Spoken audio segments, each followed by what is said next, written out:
How do you talk to a child about someone who has died? Here's the example. You are getting ready to go to a visitation for a loved one to pay your respects. You don't have a babysitter. Your child has to come with you. What do? The first thing you do is you speak honestly with them. In other words, don't lie to them. In other words, don't say they're asleep, because they're not asleep. Children are very smart. We don't give them enough credit, and they would be very confused if they walk into a chapel or a room and the feeling, because they're very in touch with environments, feels a little heavy and off. And why is this person in a box, and why is there a pillow? They must be asleep. No, they're not asleep. Be honest with them. They are dead. They died.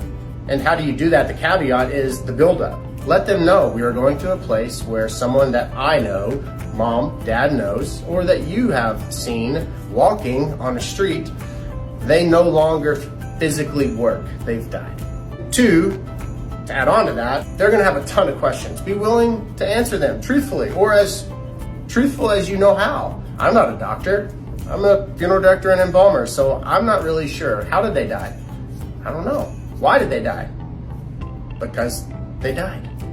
It's not their time. God needed them more. Those sentiments, although they mean well, that doesn't help a kid. And 3, be willing to offer that child, should they need it, support from a therapist, because you are not a therapist, unless you are a therapist and you're watching this video, to which I tip my hat to you, because your works are very, very difficult and delicate. Answer the questions, be honest and truthful with them.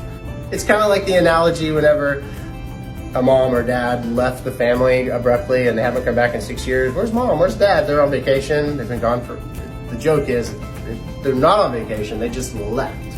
So kids are like, what? They're not asleep. They passed away. They died.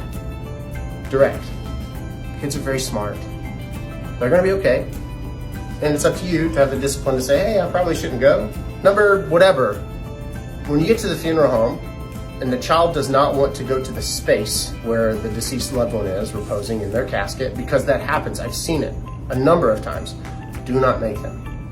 Do not make them. There's oftentimes lounges. Us as staff, we would love to sit with them and draw a picture. We have tons of paper, we have crayons, we have markers, we have pens. Do not make them, do not force them into a space and place where they don't necessarily feel comfortable. Kids are resilient, kids are intelligent, kids are incredible human beings. They actually could help you in your grief journey as well. That's how I would talk to a child about death. I hope that helps.